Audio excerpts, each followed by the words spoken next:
والا ہو جاتے ہیں۔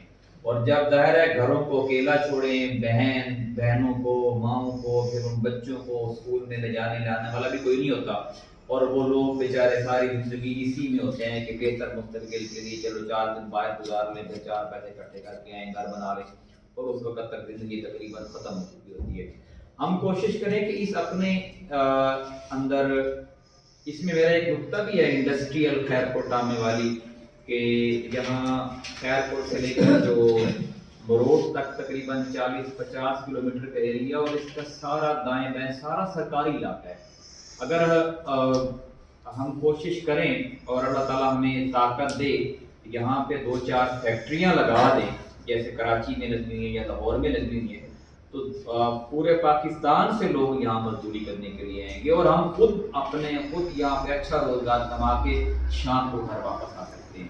اور یہاں پہ جب فیکٹریاں بنتی ہیں تو پھر بڑے بڑے ادارے بھی بنتے ہیں، یونیورسٹیاں بنتی ہیں، کالج بنتے ہیں، بڑے اسپتال بنتے ہیں، تو پھر ان فیکٹریوں میں اور ان اسپتالوں میں اور ان اداروں میں ظاہر لوگ کھپتے ہیں، لوگ مزدوری کرتے ہیں، جاب کرتے ہیں، اور اچھی ان کو جو ہے وہ سرمایہ ملتا ہے کرنے کے لیے، اپنا روزگار چلانے کے لیے، اپنی زندگی بسر کرنے کے لیے۔ تو یہ 1-2 نقطے میں نے ڈسکس کیے ہیں، ویسے یہ 14 نقطے ہیں، اور ان 14 نقطوں کی تکمیل کے لیے جدوجہد کا آغاز کیا ہے۔ اللہ تعالیٰ سے دعا ہے کہ نیک نیت کے ساتھ ہمیں کوشش کی توفیق دے، اور آپ لوگ اگر کوئی سوال کرنا چاہیں تو کر سکتے ہیں، چاہے کہ کیے کوئی آپ کے ذہن میں کوئی سوال ہو کہ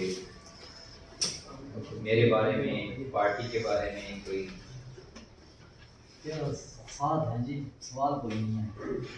انشاءاللہ ہم آپ کے ساتھ کھڑے ہیں، انشاءاللہ۔